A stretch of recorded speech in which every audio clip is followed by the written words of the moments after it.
The Creative Collective. Collaboration, not competition. Welcome everybody to the last peer-to-peer of 2024, which is ridiculous. But we're going to get straight into it. So the kickoff topic, and we'll see where it goes, is, in your opinion, what do you need to improve on in your business? And most importantly for next year, how are you going to improve it? Because I think that's the most vital thing, seeing potentially areas of improvement in your business and crucially how you're going to do it. Who wants to go first? I can come straight in with a what I need to improve, but I'm not sure I yet have a solution. So hopefully others can furnish me to sort my problems out for me. Consider yourself furnished. Well, we'll see.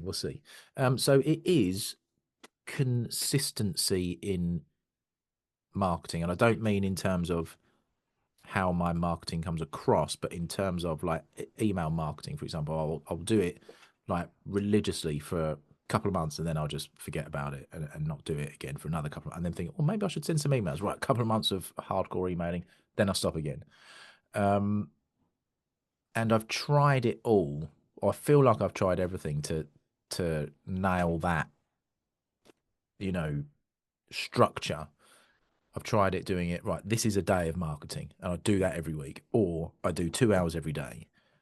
Neither of those have worked because, as Sean will know, well, I'm sure lots of different people in the creative industries with what I do, stuff can come in 1 minute and you have to get it out within the hour because it's quite often the last piece of the puzzle in the project. So that then creates a knock-on effect of other things getting pushed and pushed and pushed. So that's my one. So any input on that, I think, would be awesome. Well, I think lots of people, that can resonate with lots of people in the room. So I think for now, let's just stick with it. And if anybody's got any thoughts about that, feel free to dive in. Go on, Sean. Yeah, you crack on, mate. Yeah, well, yeah, I was just going to say because I've got a similar sort of thought process for Martin as well. Because I think even my last, if it wasn't last one, it was the one before. It was just being more consistent in your consistency. I know it sounds stupid, but that, like, as the same thing, you do a couple of months and you're doing it every day. But I kind of, my wife laughs at me, but I have like set time frames for each thing. So even if I don't, and I was talking to a woman or a counselor when I was doing CBT about it, is that if you can't do that one thing for that day, don't try and do it and then stress yourself out doing everything else. If you then have like, I don't know, 9 till 9:30 you're emailing this client, 9:30 till 10 you're doing this client, no, 10:30. It doesn't have to be that much. I need it that stringent. But yeah, like as soon as you miss one for that time frame, you then just go, right, well, I'll just do it tomorrow because it's still on the time frame of the to-do list for the day, if that makes sense. And that's what I need to do more as well, because again, I was doing months of doing 5 a day, going, yeah, I'm okay, and then doing 10, then doing 15, then doing 20, and then you kind of push it because you're then going, oh yeah, I'm doing well, but then you're getting too much done, and then you just drop it all at once because you're actually putting too much on your shoulders. So I think a little and often is probably the way forward. I think, sorry if that made sense, I've just sort of rambled a bit there. I think, yeah, I lost track of myself. Makes perfect sense. Yeah. The thing that struck me when you were saying that is to-do lists. Maybe this is slightly off topic, but I think it's absolutely relevant, especially because, we all need to market. To-do lists are great, but it's what happens when you don't get that. I suppose it's the process after that process. If you miss a couple of to-do lists on that day, does it roll over to the next day, or, as you said, Sean, do you kind of park it till the next week depending on your schedule, and then just be comfortable with that? Because I think what can happen is you miss a couple and then you roll a couple of tasks over to the next day, but you've still got to do the other stuff that you know was in the diary, and then it kind of snowballs, and you can kind of get yourself into a, well, I haven't got anything done this week, even though you have. So yeah, I think everybody could probably resonate with that, because everybody has lots of stuff to do every single day. And that's it. It's not, even if it's not just your business, you've got your own personal stuff that you need to sort out as well. And if anything, that is as important, if not more important, than your business life, because otherwise you start shutting off relationships, which is something that I've done in the past, which is equally as bad, because then you are literally on your own. So it's sort of, yeah, it's prioritizing. Yeah, perfect. Thank you, mate. We'll go Evelyn, then Sean. Tom. Yeah, just to say that my business mentor said this to me. The point of a to-do list is that it's never finished. There's always things to do, but it's how well you can leave the things that you have yet to do, that you can cope with changes. I mean, I write to-do lists every single day, but they always change. And again, it's something which I think, just don't get so frustrated when things do change, because it doesn't mean it's a bad thing that you have to change your list. It just means, something else is more urgent, and you can work out space later on for things that aren't urgent, but you're just too desperate to get finished. It's, again, like you said, prioritizing, but just remembering that your to-do list is meant to be always a to-do list, not to done list. Yes. Yeah. It's a bit like when you get to the end of the day, it gets to about 4:30, and you blitz through the emails and you think, oh, amazing, empty email inbox. And then you get 2 or 3 quick replies. You think, oh, well, that's that then. So all that work and that relief, and then it just comes back. Quicker you reply, quicker you get replies back. Thank you, Evan. Yeah, I love that. Tom. It's an interesting topic. On the to-do list front, and Evelyn just touched on prioritization. I think for me, it's all about what is prioritized and why it is prioritized. I am no longer reactive in what I do. I am not reactive. If an email comes in, pings in the inbox, it doesn't get answered. Like, if someone DMs me, it doesn't get answered. Eventually it does, but I don't go, oh, that's an important thing, and it goes onto the list. Once the list is the list, that's the stuff I have prioritized. And short of, I don't know, my car exploding or a child being poorly that needs picked up from school, stuff on the list is the list, and that's what gets done. When that's done, we go around again. I mean, and I know that's a very black and white way of looking at it, and it's taken a long time to get to that point, rigor, but it works for me. Just saying, I am the one who is in control of my time, not the list. On that, Tom, I'm intrigued.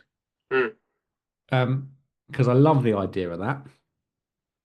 However, what happens, playing devil's advocate, what happens if you're not yours, but everybody, just say you've got quite an empty diary, and you've got your to-do list that you've got to do, and that email comes in that says, we've got this or we've got that, but we need to act pretty quick, or maybe it's a time-sensitive email to get back or something like that.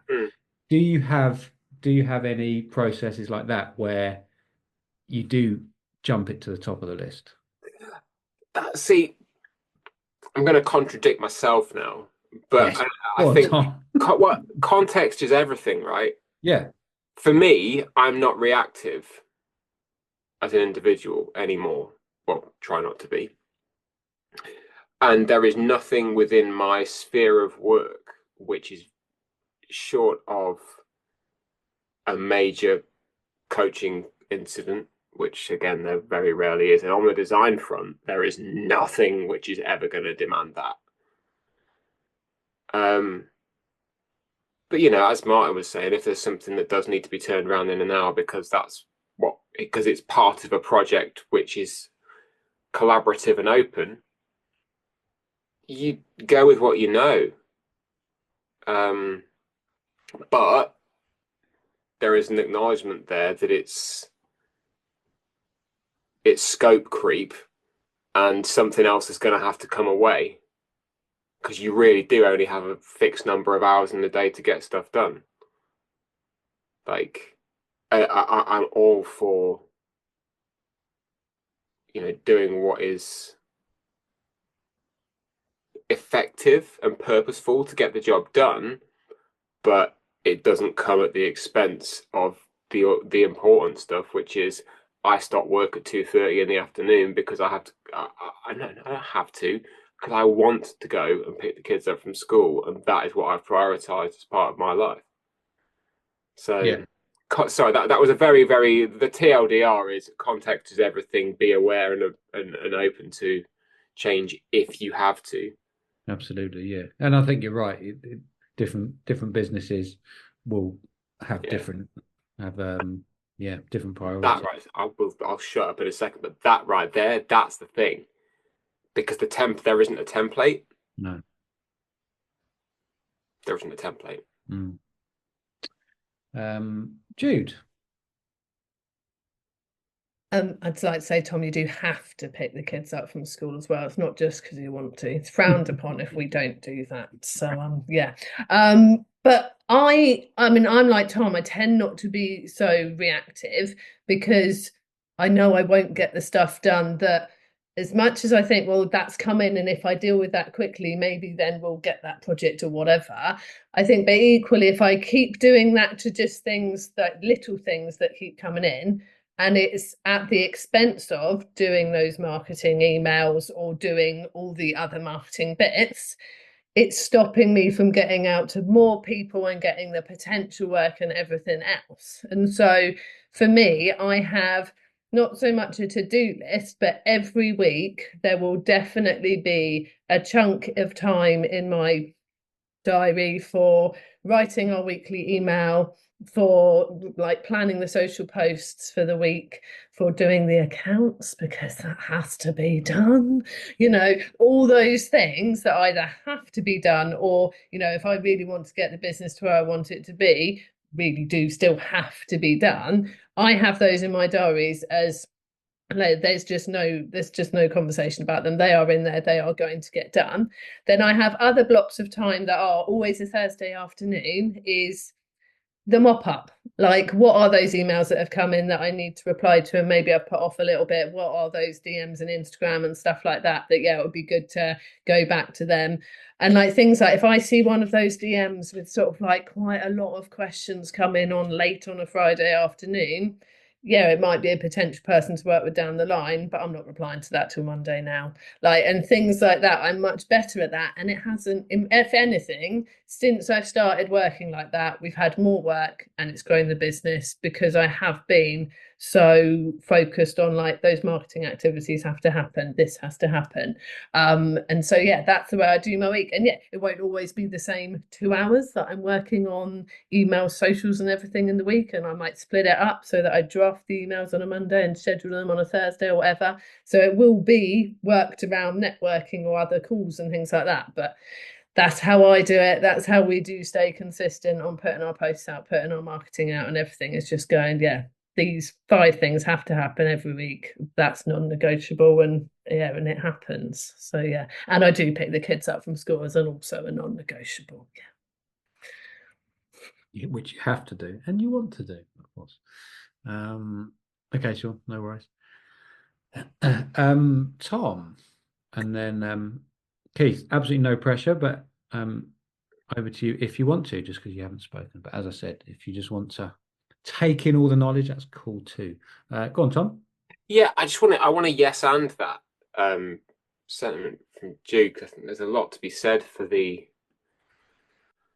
big air quotes non-negotiables. I do that because it's like, because everyone's is different, and that's what I mean, because everyone's is different. What is fixed in the calendar, or the scope for Jude is different for me, is different for Sean, is different for Ev. You know, it's all different stuff. But kind of tacking onto that, you've got like your 2 hours for your marketing, right?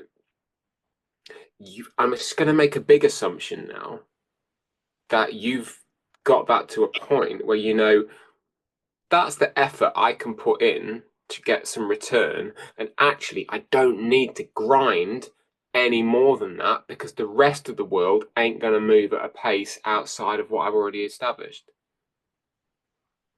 And like the amount of effort we put in, we feel so burned out and used up because we're constantly doing and grinding and making and sharing, when actually the rest of the world is not moving at a pace to either consume it or react to it.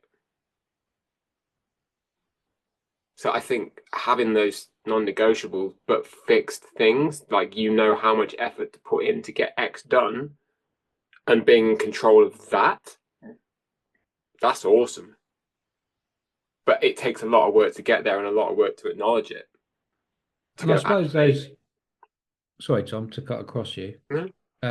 I suppose those, and this is to everybody, I suppose those non-negotiables are completely different for everybody, but also they will change depending on your business and depending on the seasons of your business too.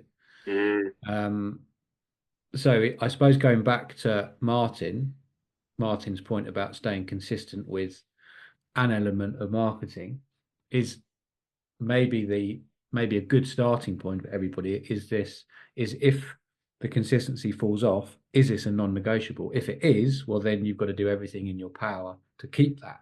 But if it's a nice to have, and again, this will be different for everybody, maybe don't beat yourself up too much, because, you know, everybody's got their own bandwidth as well. I guess the question is, what does consistency look like to you? Yeah, well, exactly. Yeah. So thank you, mate, Martin, for that. Love that. Anybody just aware of time? Ben, Keith wants to have a quick. Go on, Keith. Yeah, sorry, mate. No, well, you said I could have a quick go, so I was just thinking about it. It's interesting. I want to preface this by, I agree completely with Tom on what the others. It's different for every business, but I think it was interesting. It started off as consistency in marketing, and looking at my situation back in 2023, every week I was quite good at posting on LinkedIn. I posted every week, and I haven't been as good this year. But on the other hand, go down the devil's advocate route a little bit. What's wrong with a little bit of inconsistency in marketing? Like this year, I haven't posted every week on LinkedIn. The world hasn't stopped turning. Things haven't collapsed. Does it matter? I'm thinking about Martin's example. Maybe if you're putting a lot of pressure on yourself, because I know back thinking, oh, I've got to do this. I've got to send out an email every week. And Martin, if, for example, you send out an email every week on a Thursday and people get used to that, and one week it doesn't happen, why not do it on a Tuesday? Some people might think, oh, there's an email from Martin on a Tuesday. Maybe it's something special. I better read that. It's different. So I'd almost say, what's wrong with a bit of inconsistency in marketing? I think we put a lot of pressure on ourselves, and you don't always have to. And when you get time, and also you don't want to turn yourself off from it, because if it turns into a chore and a grind and you really hate doing it, you're not going to want to do it. Just do it when you've got time. The wise words, Keith, ladies and gents. Yeah, totally agree. Love that. Okay, we'll go to Sean, and then we'll put it out to the rest of the room about improvements in their business. Go on, Sean. You're on mute. Damn it, I lowered my hand and I forgot to unmute myself. I'll keep it short. Just bouncing off of what Keith said, because since September, I found it difficult to be posting on most social medias, just because I saw, school holidays happen and things just sort of get muddled up. But it was, because I normally post videos on places like LinkedIn. I was literally like, I was seeing maybe 1 or 2 likes per day when I was doing stuff. And now, whenever I go onto LinkedIn, I'm getting promoted for posting videos and stuff like that. And so they're saying, we now have the facilities to push portrait videos and stuff like that. So it's quite funny that even though if you're trying to be consistent, you then still have to play by the rules. It feels like that you still have to play by their rules, even though it might not be your style, kind of thing. So yeah, as you say, being inconsistent with your consistency sometimes can be a bit helpful, because then you'll be doing everything for 6 weeks, let's say, and then you stop for 2 weeks, put one, and then they just throw it out there, and then like oh yeah, finally he's back. Look who's walked through the door. It's him again, kind of thing. So yeah, sorry. Yeah, love that. Thank you, mate. Okay. Who's next? Improvements. Or, yeah, areas of improvements and how we're going to do it next year.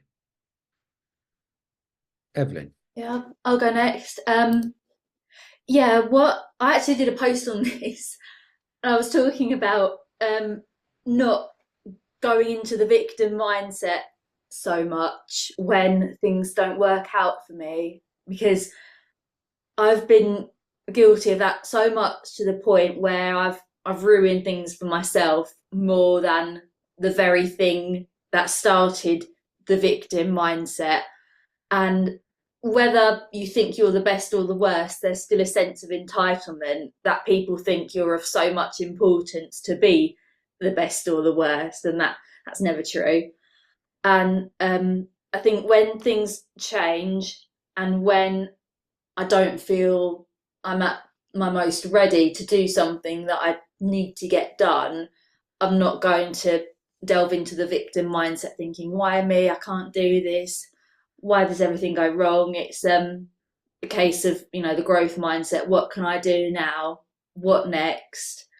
And stop making everything so personal in that way. Just move on from it and stop dwelling on it and moving into the past when we're not going back there. So yeah, that way. And also just to do more in-person networking, really, which I want to do, but I've always made the excuse that, oh no, I've got work the next day, I've got to travel all that way, I'm nervous about doing that. But it's just a case where, if I practice doing it, then I've not got any excuse, and it gets me out of the house as well, which stops the overthinking. So yeah, thank you for listening. That's all I wanted to say. I think there's a balance there as well, isn't there? Because just say your aim is to do more in-person networking, which is great. But if for whatever reason you can't, or you just don't feel up to it on that day, not beating yourself up about it as well, because that becomes a self-fulfilling prophecy, doesn't it? Well, I can't even do that. Whereas actually, there's probably a good reason why you couldn't make it, just for whatever reason that day. So yeah, that's sort of so from what you said there, it's less about processes or anything like that, but it's more about your mindset and actually dealing with setbacks and resilience, and which is, I think, one of literally the most important about running a business, because you can always change processes and pricing and all the numbers in your business, but actually it's sometimes a lot is what's between the ears, isn't it? Keith. Yeah, following on from just what people have just said and what Sean's just posted, I think social media's got a lot to answer for, because if you spend too long looking at everybody else's social media posts and you think everybody's doing amazingly well and living their best life, and you're not good enough, and you start, it's imposter syndrome, isn't it? But it's not true. For most of the people, only post what they want you to see. And if you start believing that everything for them is going swimmingly, then you're in trouble. That's the facade that we all put up. So you just don't believe everything you see on social media, and everybody's going through the same trials and tribulations and issues. And yeah, don't believe everything you see on social media. I think it's got a lot to answer for. Yeah. Well, it's a highlight reel of everybody's life, isn't it? Okay, thank you, Evelyn. So we've also touched upon consistency in marketing, mindset. Anybody else? Tom. Yeah, I'll throw 2 cents into the ring. In terms of improvement, I could talk about the mindset thing all day, and do on some occasions, but just I think improvements for me next year is to kind of lean into my fear a little bit more. And not, I don't, you may notice this from my social media output. And I completely agree with Keith. Do not believe the hype. But I have no filter. Literally, I have no filter. And in my emails, everything, I have no filter. I do not compare myself to anybody else, and I do not stand by anyone else's standard. The idea of a necessary evil can get in the bin. There are no, I had this conversation with someone else the other day. Necessary evils are not necessary. Playing the social media game is a necessary evil. No, it's not. But detuning from all that stuff obviously leaves slight openness to other fears, like I've not got clients booked in my diary this week, month, 2 months, 3 months. The situation is real. And I was thinking about this, and maybe that I'm just not quite afraid enough of that to do more action. So I think for next year, one of the things I would like to improve on is to recognize these things as more powerful and do more with them. So hang on. So am I right in saying, Tom, you're saying that you need to lean into the fear, which means you're more proactive in terms of your diary? Exactly that. Okay. That is you are incredibly good at articulating these things. Oh, I'm not. Distillation. Also, I'm going to work on distilling my thoughts much more coherently next year. But yeah, absolutely that. See the things which could be terrifying and actually use them as even more so as proactive jumping off points. Okay. That makes sense. I thought you were going to go the other way there. I thought no. Yeah. No, absolutely not. I mean, because we've all been there where we've not had clients book in the diary for a few months. It sucks beans. It's terrible, especially when you are literally at the bottom of your coffers as well. But it does come back up. And rather than going, don't worry, it's going to come back up, it's fine, go, you know what, this kind of sucks. Let's do something with it. Because when it sucks, literally all bets are off and you've got nothing left to lose. So yeah. I'm really going to be tapping further into that, I think. Yeah. As an approach. So that my filterlessness, the mouthful for you, my filterlessness can actually become even more of a superpower. Yeah. Just do things and see what happens.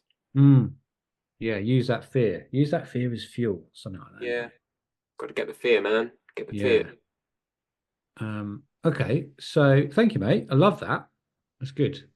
Okay, we'll go Sean, and then we'll go Alex. Sorry, I'm putting my hand up a lot today.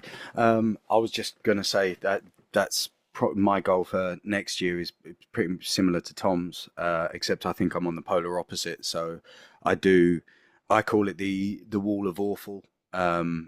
So you start putting things off that you like to begin with, they're just small.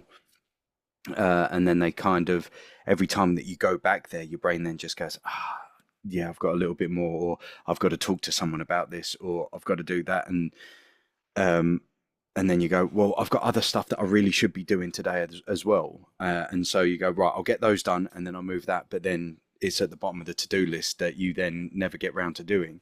And so that by the end of it, that wall of awful is huge. So you need to take a massive sledgehammer to the whole thing.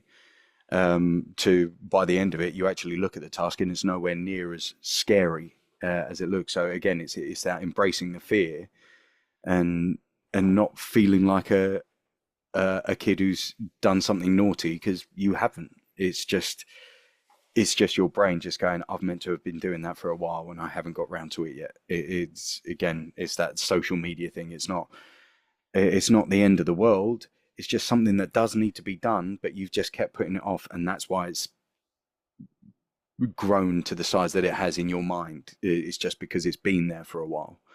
But yeah. Have you I might be getting this title wrong, but I know Martin's mentioned it a couple of times. Have you read Eat That Frog, Sean? No. Okay. That sounds interesting. Yeah. It's I think you would be good to read that. That's all about sort of basically, if you've got, this is really, really simple, and I might be completely butchering this, but just say you've got 5 things to do on that day. You will do the work, you eat that frog, you get that horrible one done, and then you're on a free roll, basically, straight after that. So it might be worth, I have to grab that. Thank you. Oh, there you go. Martin's popped it in the chat. It could be useful for you. That's not an affiliate link, by the way. It's just a straight. Yeah, Martin's going to take his cut. So you missed out there, Martin. Evelyn's promoting it too, so there we go. Alex, welcome. Hey, sorry I'm late. It's 6 something here, so I just happened to open my eyes and see what time it was, so I figured I'd jump on. Sorry about that. Nice. But yeah, I call it eating my vegetables. That's funny that I like eating the frog. That's good too, because I'll create all day, but I don't want to call people and do any cold calling. Oh man, it's brutal. But no, I just wanted to say how much I've just even doing this is huge for me. And I think I'm trying to just get a feel for, I don't know if I'm Seinfeld fans, but I feel like I've been doing the Da Vinci sleep lately. I just feel like I'm sleeping a couple hours and then I don't understand, but we've actually just come out of a period where we've had to do a GoFundMe because this past year my business was doing so poorly and it was so new, and talk about feeling like I was doing something wrong. I mean, I hit such a depression, and we've had over 100 people donate. We hit our goal in like a week and caught up on back rent and feeling, completely rejuvenated. But God, most of the time I walk around feeling like what an idiot, and all I'm doing is working my ass off, and just not getting paid because it's how you start a business, So I just can't say how much I've really enjoyed coming to these meetings, and I think for me, I've kind of shifted a little bit. I'll just wrap up by saying I've shifted a little bit from the teaching because I don't mind teaching, but I really want to compose music for cartoons. I mean, and let's just call it what it is. I want to be the Hanna-Barbera guy, and I've always wanted to do that. So why don't I just do what I want to do instead of doing the thing that seems like the safe bet? It's like, trying to write the song you think everybody's going to like. Nobody likes it, So anyway, thanks. I just, it's really just, I didn't realize how much I needed other folks that do what I do, Love that. Yeah, well, getting up at 6 a.m., Alex, is awesome. So you're absolutely welcome. Martin, go on. I don't know where the raise hand button is on Zoom anymore. Anyway, I was just going to pick up on what Alex said. They're doing what you want to do. Like up until probably about, 18 months ago, I had a couple of clients that I'd had right from the beginning, and they were nothing to do with voiceover or any other kind of audio. So there was a little bit of, sorry, Ben, photography, and there was a little bit of, sorry, Jude, website stuff that I was doing for people that I'd picked up when I first started freelancing, because at that point I didn't know what I was going to do. Voiceover came later. And whenever it was 18 months ago, I decided I don't want to do those things anymore because it's taking up time for doing what I actually want to do. And it's so liberating, that mindset, what Alex was talking about in terms of, I want to do cartoons in, the music in the cartoons, for example, or I want to do stuff in audio. That's what I want to do. So I ditched those clients, didn't have any effect, and just pushed forward with actually what I want to do. And I'm having more fun doing what I want to do, which is obviously good for the business as a whole. The other thing about, again, it's not off topic because it's all related. The other thing about being, I think, really clear about what you do and what you don't want to do is it just makes everything easier, because you've got the avatar in terms of who you need to speak to, who you're marketing to on social media, rather than bits of this, bits of that, and I'm guilty of this, by the way.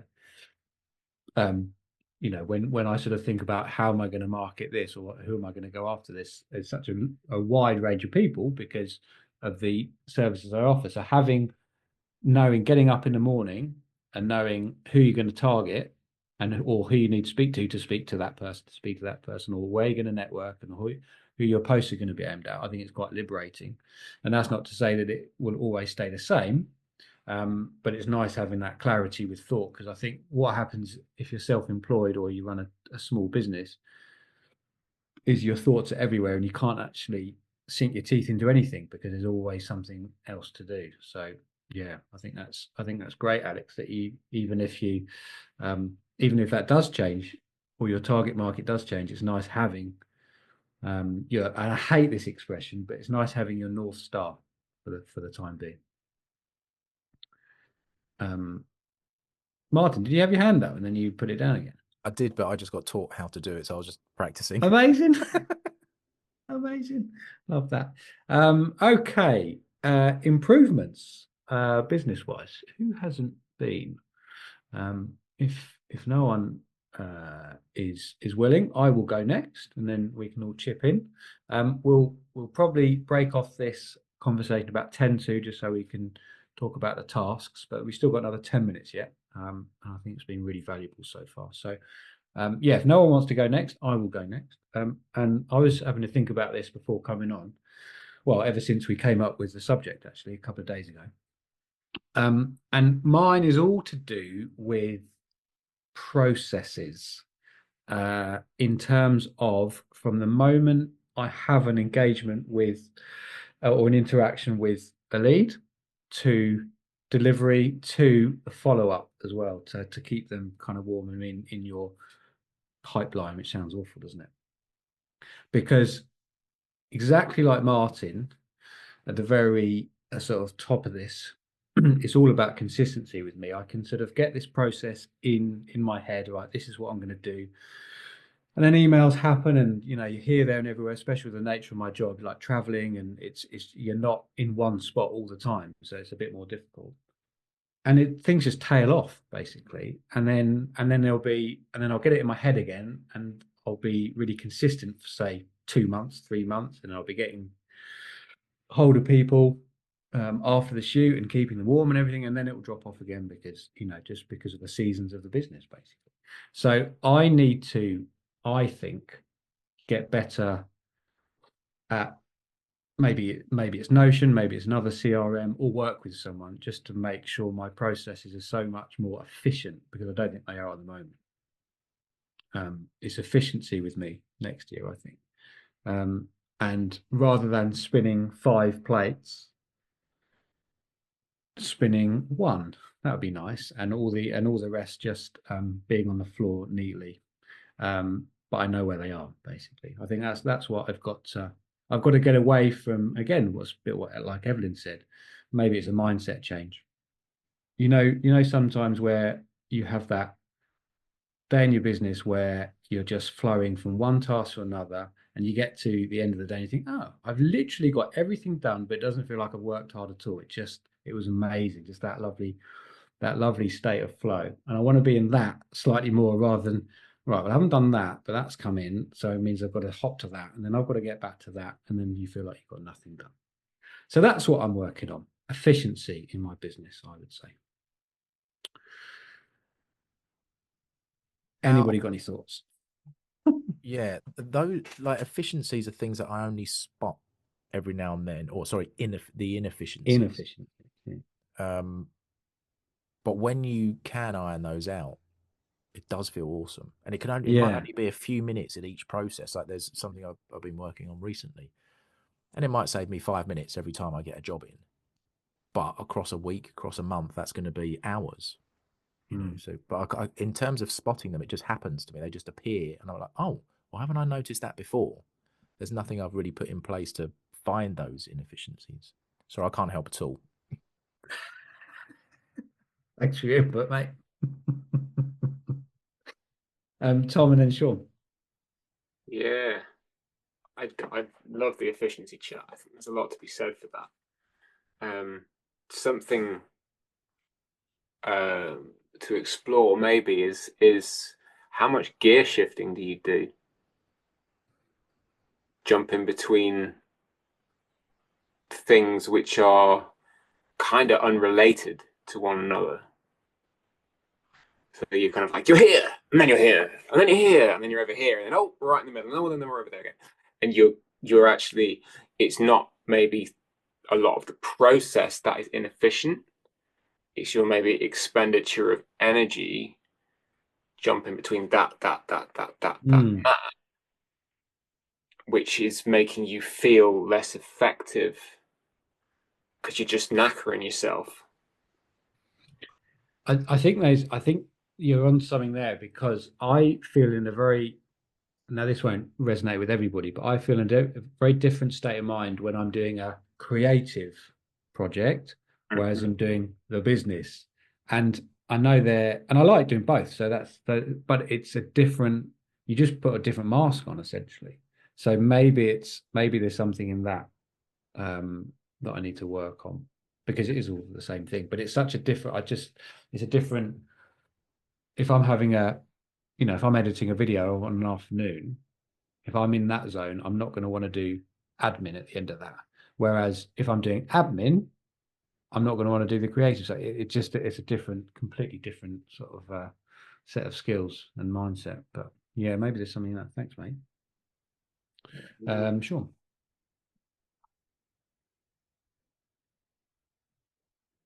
He's on mute.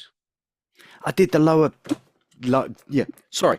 Anyway, yes, similar to Martin, I do them. They come along every now and then, and I call them Tetris moments. Sort of like you do something that you're normally doing, and then you find something that sort of makes it a jump forward in efficiency, and it's like that whole bar in Tetris has just disappeared, and you're like, you've got that breathing room again. But normally I find those when, I normally work, I try and work to a time frame, and I'm trying to work as quick as possible and as efficiently as possible anyway. So when I'm doing something like that, and I think you said with your brain swapping between creativity and stuff like that, I think when there is a time crunch on, my brain then opens up to a more efficient sort of way of thinking, if that makes sense. Okay. And so therefore, yeah, it doesn't always come along, but when you're then going, how can I make this faster because I've got to do this faster, you then go, oh, how can I do this? How can I do that? It sometimes goes into a bit of a rabbit hole where you go, oh, how do I do this? But for instance, there's when I do my YouTube videos, I then do shorts because they do well. But now I've worked out, and I've got a script how to do my own shorts that have their own what's it called? The subtitles and everything, they generate themselves and everything. So instead of having to waste like half an hour to do all of that, it literally just throws it all in. But it's because I went and found a script, which at the time took me an extra 20 minutes, but now it halves the whole process by, and so I can spit those out in, less than half the time that I did before. If that makes sense. Yeah. Sorry. You're kind of front loading the time, so you on the first time you do it, it's going to take longer, but you're going to repeat it's like the saying goes, sort of like, if you want something done as efficiently as possible, task it to the laziest person that you know. Love that. Alex, over to you, mate.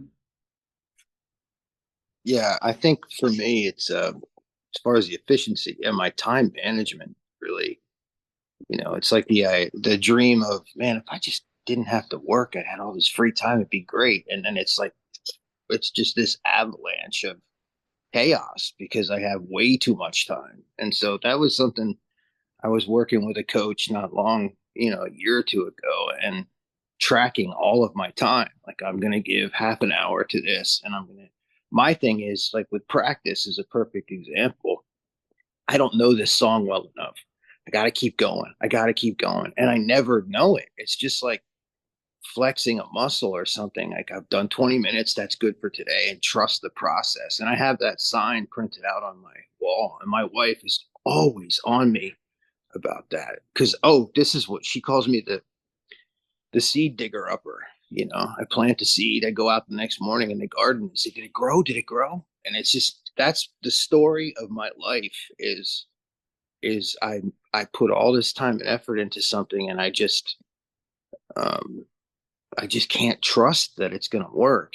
I trust it'll work for you, but not for me. And so the thing that I would say as far as my improvements is to just be on my own team, like, stop being my own worst critic. It's really like, I have no one in my life who's going, Alex, I really think you should rethink this music thing. I just don't think I don't think you're cut out for it. Nobody in my life says that, but I do all the time. It's like, I got to go work today. I got to go to the box store. I think Martin and I talked about this. They wouldn't even hire me anyway. I keep thinking I'm going to go get this job at Target or something. It's like, they don't want me. I've been working for myself for 30 years playing the guitar. They're going to take the 18-year-old kid who doesn't care. You know what I mean? I don't have the experience to get a job. I'm making a joke. I don't even have the experience to get a job at Target. That's what I'm saying. Yeah. It's there's something about in terms of the self-talk, be the teammate or the best friend you want to be that you would want beside you inside your own head, because, like, we completely beat ourselves up. And if I think if another person spoke to the way we spoke to ourselves, we wouldn't be mates with them. But it's fine for us to do it to ourselves. Crazy, isn't it? Good. Well, we could literally, I think there's lots of subjects that we brought up there that can actually be their own topics on their own for, it'll be next year now, but there'll be loads of opportunities for that. But thank you, everybody. That was great. And as always, thank you for everybody's honesty and vulnerability during that. That was great. Just before we go on to the task, is there anybody that hasn't talked about improvements for their own business? There's still time. Anybody want to share anything before we go to Martin? Evelyn. So improvements for my business, I think, is just taking action without thinking that it's going to be so important if I do something wrong, when people know that I'm still a new business and that I'm not a full-time business. And stop overestimating the faults and the difficulties, because that's what my business mentor keeps saying. Like, it's not the last thing you will ever do in your life. It's not the be all and end all. It's just another action in another day. So it's going to be stop overthinking and just do something without worrying about it too much.